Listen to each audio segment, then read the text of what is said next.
یہ پرسوں ہی بات ہو رہی تھی کسی دوست کے ساتھ، تو میں نے کہا کسی زمانے میں یہ قزاق جو تھے نا غیر مسلم، یہ مسلمانوں کے ذہین ترین بچے اٹھا کے لے جاتے تھے تاکہ مسلمانوں کے اندر جو ہے یہ ٹیلنٹ جو ہے وہ فروغ نہ پائے۔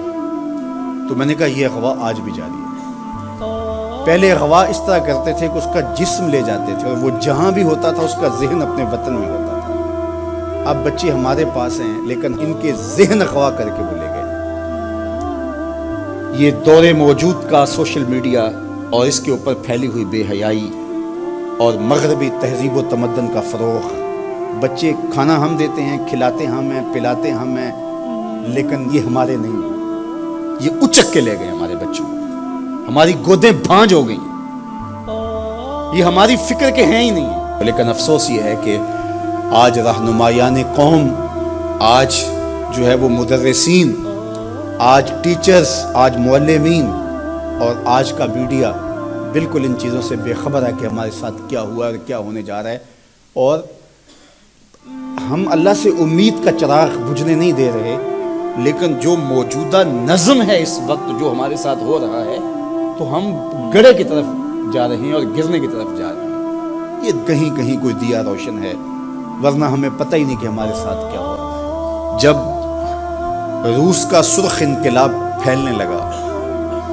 اور اس کے ظلم روس کے ساتھ ملحقہ ریاستوں کے اندر اپنے پنجے گاڑنے لگا، تو یہ ماوراء النہر کا جتنا علاقہ ہے اس کی مسلم ریاستوں کے اندر زبردستی مسلمانوں پہ پابندی لگا دی گئی۔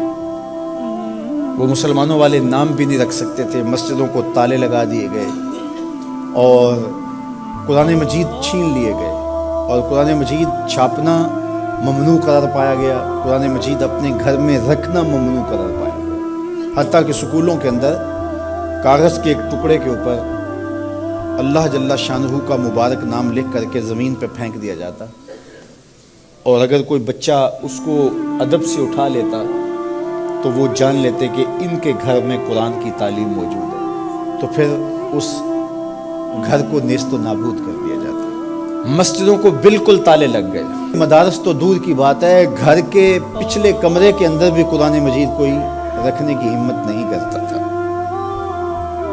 لیکن آج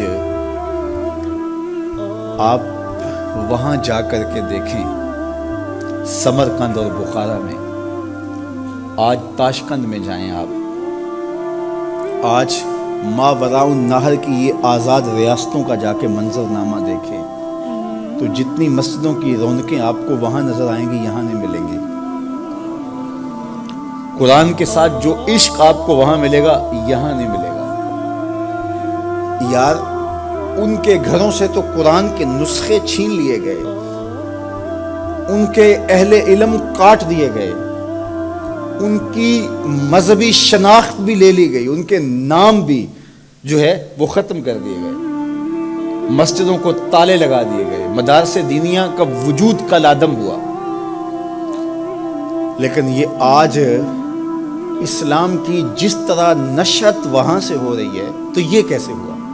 مختلف تہذیبیں جب دم توڑتی ہیں تو پھر دوبارہ اٹھ نہیں پاتی، اور اگر وہ اٹھتی بھی ہیں ان کی نشأت بھی ہوتی ہے تو وہ ان خطوط پہ نہیں ہوتی، وہ ایک متغیر اور بدلا ہوا ایک کلچر اور ایک تہذیب اور ایک نظم ہوتا ہے۔ لیکن یہ تاریخ عالم گواہی دیتی ہے کہ مسلمان توڑ دیے گئے۔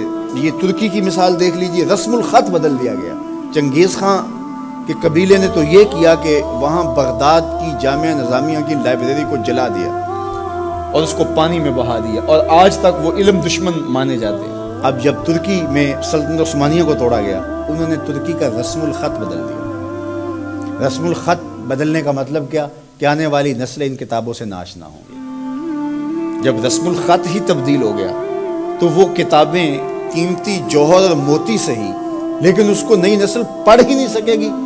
تو بات یہ کر رہا تھا کہ کلچر اور تہذیبیں اور تمدن جب ٹوٹتے ہیں تو دوبارہ انہی خطوط پہ کھڑے نہیں ہو پاتے، لیکن اسلامی تمدن، اسلامی تہذیب اور اسلامی کلچر اور اسلامی سوسائٹی اور معاشرت، اور جب ہماری سلطنتیں اور ہمارے سلسلے جب توڑ دیے جاتے ہیں تو کچھ سالوں کے بعد یا صدیوں کے بعد ہم جب دوبارہ کھڑے ہوتے ہیں تو پھر انہی بنیادوں پہ کھڑے ہوتے ہیں. یہ وجہ کیا ہے؟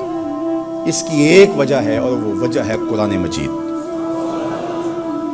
کیونکہ ہماری تھیوری غیر متبدل ہے, یہ بات ذہن میں رکھیے گا. جب تھیوری ایک ہو تو پریکٹیکل بھی ایک ہی آتا ہے. تو ہماری تھیوری غیر متبدل ہے, جو مرضی کر لیں, لیکن قرآن ختم نہیں ہو سکتا.